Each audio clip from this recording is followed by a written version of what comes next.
Pero ikaw, you are not important to me. Oo. Thank you, Mr. Chair. Yan. Kaya, huwag kang mag-alala. Hindi ako kailanman magdidemanda sa'yo. Oh. Eh, tumatawa ka pa eh. Thank you, Mr. Chair. Natatawa ka sa akin eh. No, Mr. Chair, Oo. I am expressing my gratitude, Mr. Chair. Ganun ba? You made a statement against me. Ang sabi mo, ganito, kung abante, paswelduhan ka ng taxpayer, tinawag mo akong tinawag mo akong ba't mo ginawa sa akin yun? Gusto mo ba akong umiyak ngayon sa'yo? Please, yes. That is part of my freedom of speech, Mr. Oh, Chair. is that right? Yes, Mr. Chair. So your freedom of speech is to tell a person that he is freedom of speech ba yan? My freedom of speech, part of my freedom Ang of galing speech is mo. to react Ang on the galing mo. action of Ito a pa, public official. sinabi mo ha, in another post, ito sinabi mo, isasampal ko ito sa pagmumukha mo. Is that still freedom of speech?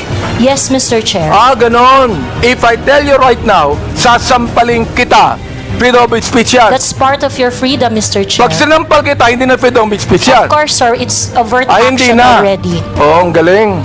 Mahusay ito. Ang sabi mo, I'm going to be Hindi ko masabi to, Mr. Chair. F-U-C-K-E-D.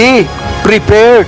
Mr. Chair, I cannot intelligently answer if I do not know when the post was posted.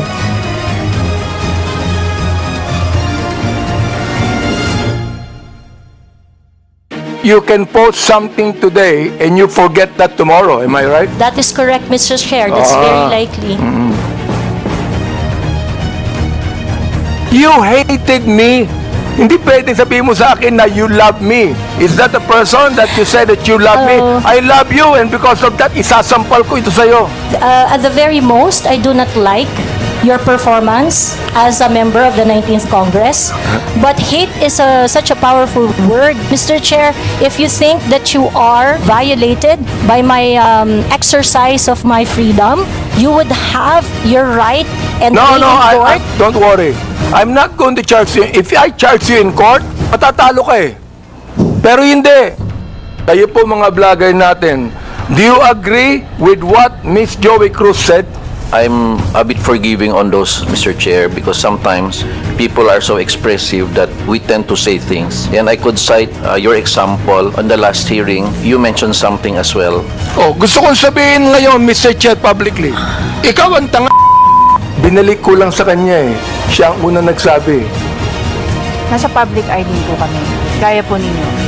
So, whatever content or opinions that we also post online, nakaka-receive din po kami ng mga gaya ninyo na masasakit na salita. Kaya naiintindihan po namin kung saan din kayo nanggagaling. However, ang difference lang po natin, ang atake sa amin personal, ang atake po sa inyo, on your official function. Hindi ako binabas ng sino man bago ang Quadcom. Bakit kaya? Di ba? Share if I mean, hindi ako nababas eh. Ngayon lang talaga. Miss Cruz, wala akong karapatang tawagin kitang gago. And I respect your opinion, Mr. Chair. Not my opinion. That is my belief. I respect your belief, Mr. Iba Chair. yung belief.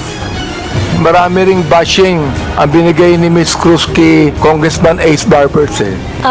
Mr. Chair, I would just like to inform the court that there is a pending action that I have against Ace Barber. So I would like to invoke the sub judice rule on that matter.